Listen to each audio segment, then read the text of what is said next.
तरह का आडंबर के डर और पाखंड करते हैं, तो अगर भाई मैं पिछड़ा वर्ग के साथियों से आपके तो माध्यम से भी कहना चाहता हूं कि अगर इनमें इतनी दम होती तो भूत छोड़ के दामोदर यादव या केशव यादव की हम साथियों की आवाज ही अभी तक चली जाती जो वो बोलते। तो ये उन्होंने ये कहा कि कथा तो मैं भी करना जानता हूँ, तो ये उन्होंने पहली चीज तो कथा भागवत कथा ना करें प्रीतम भाई, संविधान कथा करें तो ज्यादा अच्छा है, उनको मेरी सलाह है। लेकिन उन्होंने बोला है, उन्होंने ठीक बात बोली कि उन्हीं के पास क्यों जा रहे हो जो 50 लाख रुपए ले रहे हैं। अगर किसी को एक चाहिए तो मेरी करा दे, पर मैं किसी भी तरह के कथाओं का समर्थन नहीं करते हम लोग। हमारा बात है, हमारा एक ग्रंथ है, एक मंत्र है, वो है भारत का संविधान, बाबा साहब अम्बेडकर हमारे एक एक महापुरुष, उसकी कथा करें। हम प्रीतम भाई की कथा हम कराएंगे, सबसे पहले संविधान का वाचन करें, बोले कहाँ करने से आते हैं हम लोग।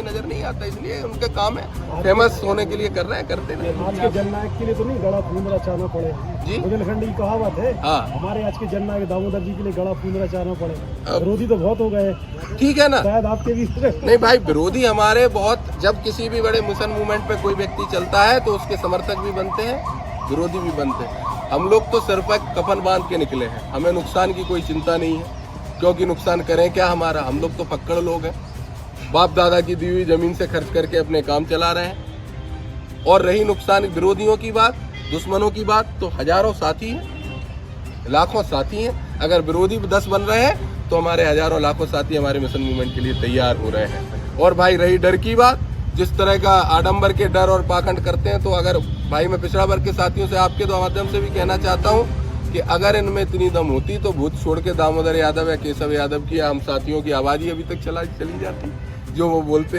तो ये भी काम भी कर लेते।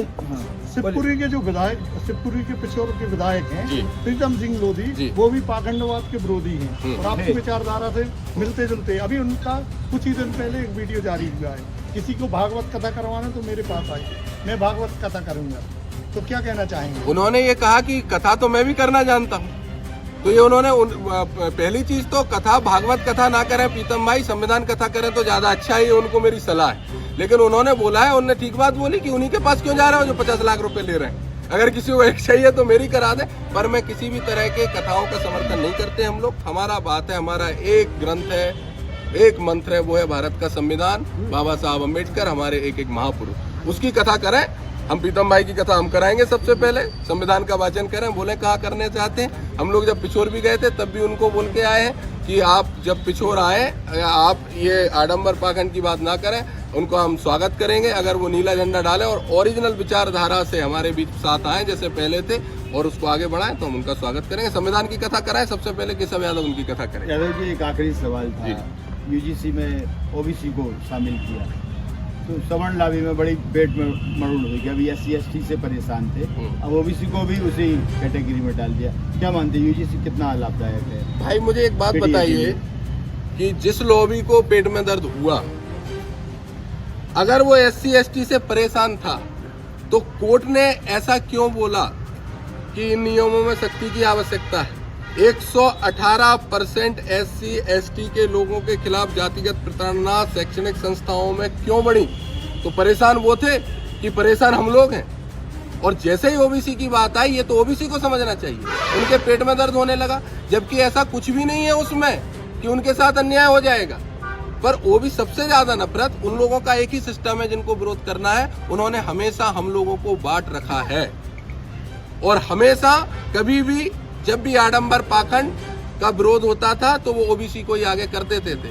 हमारी जन जागृति से, माननीय दामोदर यादव जी और हमारे सब नेताओं के प्रयास से इतना हो गया कि अब वो ओबीसी को आगे नहीं कर पा रहे, तो अब हड़बड़ा रहे हैं। मान्यवर साहब ने कहा था, मान्यवर कांसी राम साहब कहते थे कि जब भी इस तरह का विरोध ये लोग सड़क पे उतर के करने लगे, इसका मतलब उनकी चूलें हिल रही हैं। वो घबरा रहे हैं कि ओबीसी, एससी, एसटी, भारत का बहुसंख्यक वर्ग 90% लोग एक हो जाएंगे तो हम कैसे सरवाइव करेंगे। भाई आपने तिजोरी में ताला डाल रखा है, आप इसलिए डर रहे हो। हम लोग तो अन्याय करने वाले कभी थे ही नहीं। आप लोगों के का सिस्टम है, आपके लोग हैं, आपके पास फेल करने वाले हैं, आपके इंटरव्यू में नंबर देने वाले हैं, इसलिए हमें संरक्षण चाहिए और उस संरक्षण को हम लोग लागू करा के रहेंगे। कहीं ना कहीं जो भेदभाव का अधिकार था सवर्ण लाभी को, वो यूजीसी के द्वारा खत्म किया जा रहा है। जो भेदभाव का अधिकार था सवर्ण लाभी, देखिए उससे ज्यादा विचलित है कि आपसे हम या घटना बोल पाए, हम आपसे ज़्यादा बोल पाए, आपसे जातिगत अपमान कर पाए, उनको हम ये बोल पाए, हम उनको बोल पाए, वो डर खत्म हुआ। भैया बड़ा है। यूजीसी सबसे इम्पोर्टेंट जगह पे लागू हो रहा है, वो है शैक्षणिक संस्थान। शिक्षा हर देश का आधार है, मूलभूत संरचना का आधार है। हमारे बाबा साहब कहते थे शिक्षित बनो, संगठित तार्किक बनो, संगठित बनो। तो इन लोगों को ये डर है कि अगर अन्याय अत्याचार से अभी तक हम लोग पीछे कर लेते थे, अब जब यूजीसी में बहुत कम संशोधन हुए, इससे हमारा बहुत फायदा होने वाला नहीं है, लेकिन अगर